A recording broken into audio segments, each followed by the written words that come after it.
जी, अस्सलाम वालेकुम। Last class में हमने थ्योरेटिकली पढ़ा था पीपीसी के डिफरेंट कंसेप्ट के हवाले से और किस तरह से पीपीसी रन होती है, कौन-कौन सी कैंपेन्स होती हैं, कौन-कौन सी चीज़ें को हम टारगेट करते हैं और किस तरह से हम टारगेट करते हैं और क्यों टारगेट करते हैं।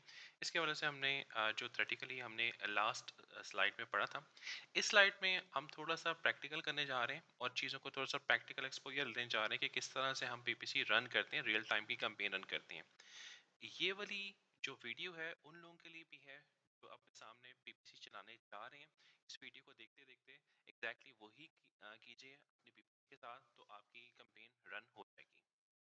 सो पहले आपने कोई भी ओपन करना है, कोई भी अकाउंट ओपन करना है। अकाउंट ओपन करने के बाद एडवर्टीजमेंट पे जाना है और वहां पे कैंपेन मैनेजर क्लिक करना है।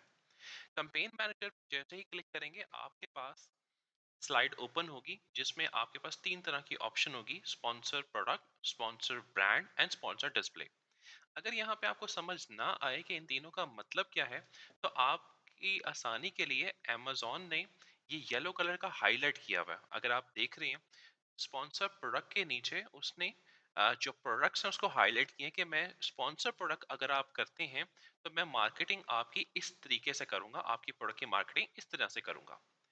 दूसरा, स्पॉन्सर ब्रांड का जहां तक ताल्लुक है, तो amazon बताता है कि टॉप के ऊपर मैं आपके ब्रांड को और आपके ब्रांड से रिलेटेड जो भी प्रोडक्ट होगी मैं उसको इस तरह से डिस्प्ले करूंगा, जो कि आप येलो कलर के आइटम में स्पॉन्सर ब्रांड के जो पिक्चर है उसके ऊपर देख रहे हैं।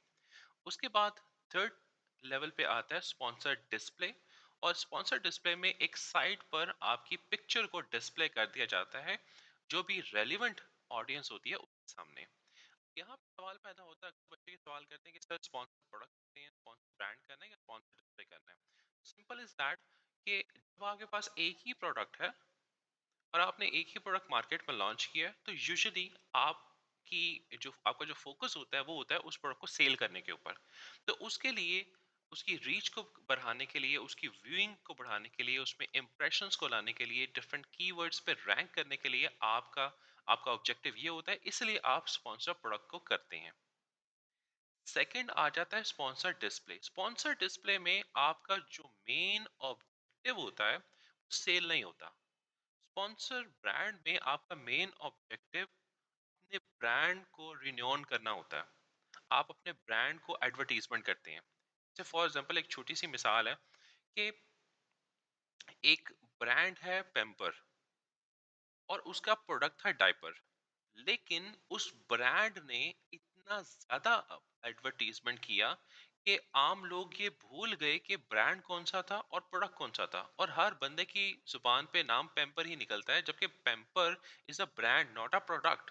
सो जब आपने अपने ब्रांड को रिन्यून करना है, आप अपने ब्रांड की पब्लिसिटी करना चाहते हैं, तो आप जो हैं वो स्पॉन्सर ब्रांड की तरफ जाते हैं। स्पॉन्सर डिस्प्ले, स्पॉन्सर डिस्प्ले में आप अपना ग्रोइंग बिजनेस जो है वो एनहांस करते हैं और आप चाहते हैं कि जो रेलिवेंट ऑडियंस है, जो रेलिवेंट पॉपुलेशन है, जो उसको मैं टारगेट करूं और उसके सामने प्रोडक्ट को शो करूं। फॉर एग्जांपल कोई बंदा अभी मैं एक एग्जांपल में दिखाऊंगा अभी कि अगर कोई बंदा वॉच लेने के लिए आया और उसने कोई वॉच पसंद की है, तो उसी के साइट पर आप अपनी वॉच शो करवाते हैं, क्योंकि आपको पता होता है कि this is a you know ये एक पोटेंशियल कस्टमर है आपका, और ये एक टारगेट ऑडियंस है और दिस इज राइट पर्सन के जिसको मैं अपनी प्रोडक्ट दिखाऊं, तो शायद वो मेरी प्रोडक्ट भी परचेज कर ले। इसकी मिसाल मैं इस तरह से दिखाता हूँ कि अगर आप देख रहे हैं ऊपर जो है वो एक ब्रांड है और उस ब्रांड ने अपनी सॉक्स जो है वो सेलिंग पे लगाई हुई है अमेजोन के ऊपर, और पहले उसने मेंशन किया हुआ है अपने ब्रांड को और फिर उसके नीचे अपने ब्रांड की डिफरेंट प्रोडक्ट्स को शो करवाया हुआ है कि मैं, ये मेरा ब्रांड है और ये मेरी प्रोडक्ट्स हैं कि मैं अमेजोन की सेल कर रहा हूँ।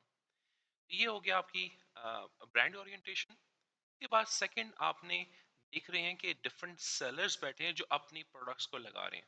जो नीचे वाला पोर्शन है वो उन सेलर्स का है कि अगर आपने खाली स्पॉन्सर प्रोडक्ट करनी है तो आप ये वाली ऑप्शन करते हैं। स्पॉन्सर डिस्प्ले में आपने एक प्रोडक्ट को ओपन किया और साइड पर ये जो रेड कलर का मार्क शो हुआ है उससे आप देख सकते हैं कि इस बंदे ने स्पॉन्सर डिस्प्ले करके इस पेज के ऊपर अटैच हुआ है और कोशिश कर रहा है कि लाइक माइंडेड लोग या फिर मेरी टारगेट ऑडियंस जो यहाँ तक आती है, इस वॉच तक आती है, तो मेरी वॉच उससे बेहतर है, मेरी वॉच उसमें ये चीज़ें हैं, तो मेरे पास भी हो सकता है जो जो टारगेट जो सॉरी ऑडियंस है वो लैंड करेगी। सो जैसे ही हमने जो है स्पॉन्सर प्रोडक्ट यहाँ तक पहुंच गए, पेपर क्लिक में पहुंच गए, यहाँ पे आप न्यू कैंपेन रन करते हैं। जैसे ही न्यू कैंपेन रन करते हैं तो यहाँ पे आपके पास एक मेन जो पेज है वो ओपन होता है, और ये आपका लॉन्चिंग पैड होता है किसी भी पीपीसी को रन करने के लिए। अब यहाँ पे आप जो भी इंफॉर्मेशन देंगे amazon को, amazon उसी के ऊपर एग्जैक्टली वर्क करेगा और आपकी पीपीसी रन होगी। सो आपके माइंड में ये बहुत कैटेगोरिकली क्लियर कट होना चाहिए कि आप किस कैंपेन की तरफ जा रहे हैं। अभी राइट नाउ हम ऑटोमेटिक कैंपेन के ऊपर जा रहे हैं।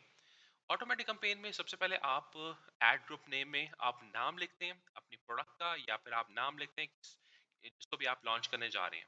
प्रोडक्ट का नाम करने के बाद आप नीचे आते हैं। नीचे आते हैं तो आपके पास टारगेटिंग में दो तरह की ऑप्शंस आपके सामने डिस्प्ले हैं। सबसे पहले ऑटोमेटिक टारगेटिंग और दूसरा manual targeting.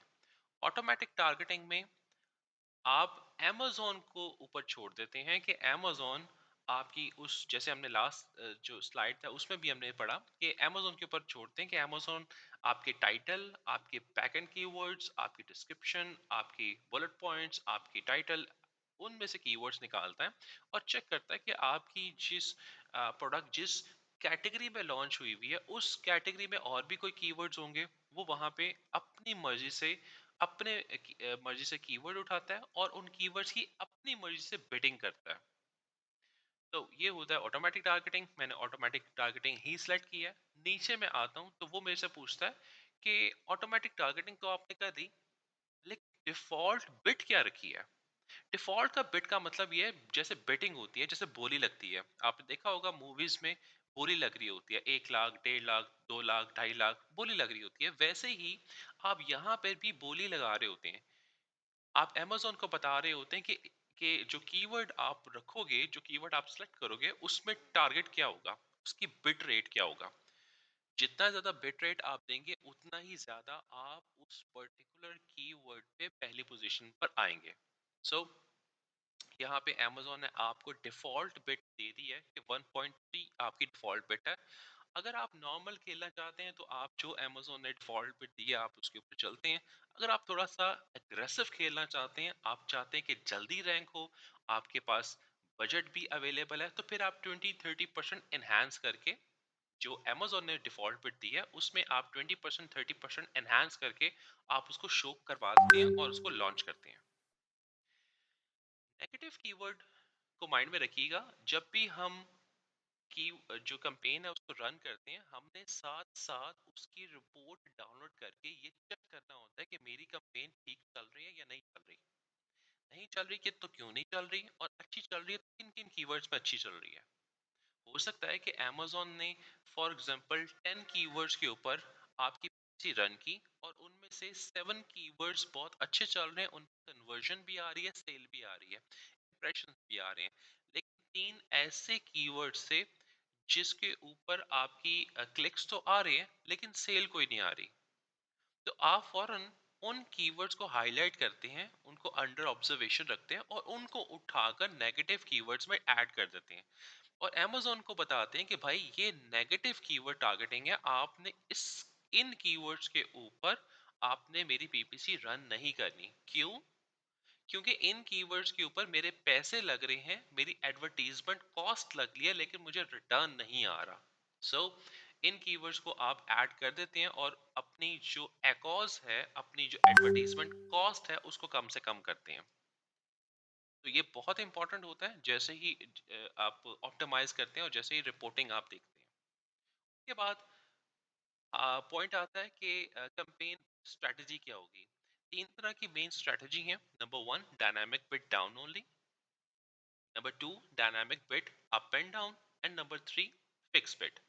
Dynamic bit down only का मतलब होता है कि आप amazon को राइट दे देते हैं कि कभी भी आपको लगता है कि मेरी कन्वर्जन नहीं आ रही, किन्हीं किन जिन कीवर्ड्स पे नहीं आ रही, उस बिट रेट पे नहीं आ रही, तो आपके पास ये राइट है मेरी तरफ से कि आप मेरे बिट रेट को डाउन कर दें। फॉर एग्जांपल 1.3 आपने बिट रेट लगाया था ऊपर, आप उसको 1.2 कर दें, 1.1 कर दें, 0.90 कर दें, 0.70 कर दें, तो आप amazon को ये राइट दे देते हैं कि आप मेरी बिट डाउन कर सकते हैं। सेकंड ऑप्शन होती है कि dynamic bit up and down. आप Amazon को दोनों राइट दे रहे हैं, आप ये भी राइट दे रहे हैं कि आप खुद से मेरी बिट को डाउन कर देना, और आप ये भी राइट दे रहे हैं कि आप मेरे बिट रेट है उसको अप भी कर सकते हैं।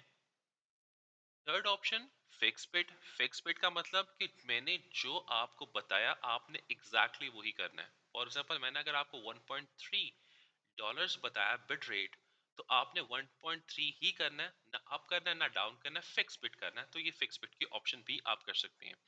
नॉर्मली अगर देखा जाए, अगर आपके पास बजट अवेलेबल है, देन आप dynamic bit up and down की तरफ जाते हैं। और अगर आपके पास बजट नॉर्मल होता है तो आप normally dynamic bit down only की तरफ जाते हैं।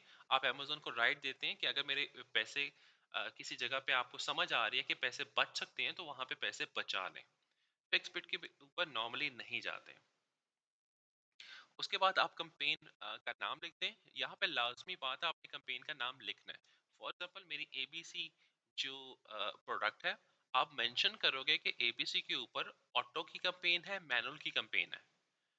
यहाँ पे आपने मेंशन करना है, ताकि कल को जब आप रिपोर्ट्स डाउनलोड कर रहे होते हैं, तो वो पीपीसी की रिपोर्ट्स आपस में जो है वो मिक्स ना हो, और आपको एक क्लियर कट पिक्चर दिखाया जाए कि इस कैंपेन में ये हुआ है और इस कैंपेन में ये हुआ है। सो यहाँ पे आप कैंपेन नेम लाजमी मेंशन करेंगे। स्टार्टिंग और एंड डेट आप ना भी डालें तो कोई मसला नहीं है। यहाँ पे एक ऑप्शन आती है daily budget. Daily budget is very important. देखें, जैसे ही आप पीपीसी की गेम के अंदर इन होते हैं या फिर आप कोई प्रोडक्ट लॉन्च करते हैं, तो आपको पहले से पता होता है कि आपने इसके ऊपर मैन्युफैक्चरिंग जो है मैन्युफैक्चर सॉरी मेरी मार्केटिंग कॉस्ट कितनी होगी। फॉर एग्जाम्पल आप ये कहते हैं कि मेरी मार्केटिंग कॉस्ट टोटल 3000 होगी, तो दैट्स मीन कि आप डेली बेसिस पे $100 लगा सकते हैं, और एक महीने के बाद आपके $3000 कंज्यूम हो जाएंगे।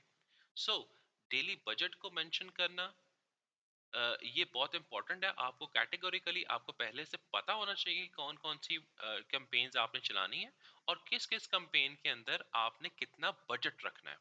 सो यहाँ पे मैंने फॉर एग्जांपल मेंशन कर दिया $100, और फिर उसके बाद फिर मैं नीचे कैंपेन लॉन्च पे क्लिक करता हूँ और आपकी कैंपेन लॉन्च हो जाएगी।